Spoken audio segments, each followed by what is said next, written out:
हर हर महादेव, नमः पार्वती पते, हर हर महादेव।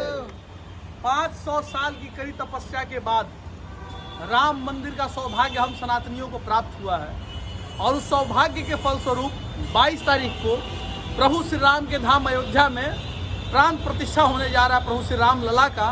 और इसके एवज में हमारे शिवेश भाई जो राम जी के प्रति एक अद्भुत गीत को प्रस्तुत करने के लिए हम सभी के बीच में है और उस 500 साल का कड़ी तपस्या इनके हृदय में वह राम विराजमान है जो यह अपनी वाणी के साथ उस चीज़ को रखना चाहेंगे और यहाँ पे वह गाने के बारे में बताएंगे कि वह किस प्रकार से प्रभु श्री राम को यह गाना प्रस्तुत कर रहे हैं। शिवेश भाई। बिल्कुल, सबसे पहले सभी लोगों को जय श्री राम, सभी लोगों को प्रणाम।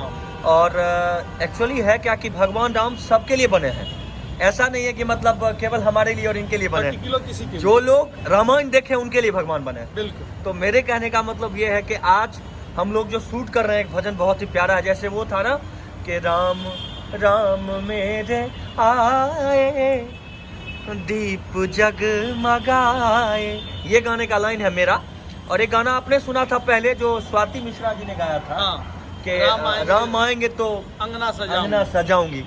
तो उस तरह का गाना मैंने किया है और बाकी इसमें वीडियो वगैरह भी बहुत तगड़ा होने वाला है। आप लोग देखिएगा तो मन प्रसन्न हो जाएगा और गाना भी उससे कहीं अच्छा होगा, खराब नहीं हो सकता। तो ऐसे गाने तो सब अच्छे होते हैं।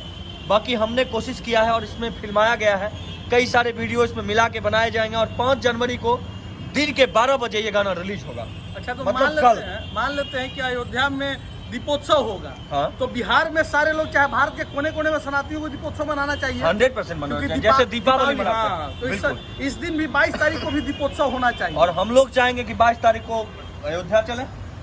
हमारा प्रयास ठीक है, अयोध्या तो सबको जाएंगे, बिहार में ही तो कुछ लोगों को रहना पड़ेगा ना, अपने सनातनी योद्धाओं को यह बात बताने के लिए, उन तक दिया पहुंचाने के लिए और राम भजन सुनाने के लिए। तो यह काम हम सभी यहाँ भी करेंगे। यह जरूरी नहीं कि हम लोग अयोध्या पहुँच करके ही राम के प्राण, लेकिन एक बार आप हमको पहुँचा दीजिए। हाँ, अयोध्या हम लोग लेके चलेंगे। 22 के बाद हम लोग अयोध्या चलेंगे और प्रभु श्री राम का दर्शन करेंगे आप। और आपको पता होना चाहिए जिस पत्थर से, शालिग्राम पत्थर से प्रभु श्री राम का मंदिर बन रहा है, उस पत्थर से हम पहले ही मुजफ्फरपुर में उसका पूजा कर चुके हैं। वाह, क्या बात। और ये सौभाग्य हम सभी भाइयों का है।